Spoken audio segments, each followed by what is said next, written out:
Ladies, if you don't live with any man, and you don't have to be the provider in the house, run that man out of the house. Leave that man. Leave that man. That man is liability to you. You're not supposed to live with no man, ladies, and you have to be the provider in the house. That's a weak man. That's a man you don't need. That man cannot lead you, and he cannot lead a family.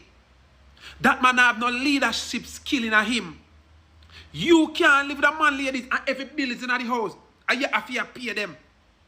The food in the house where you are eat, him a eat, and you are buy the food.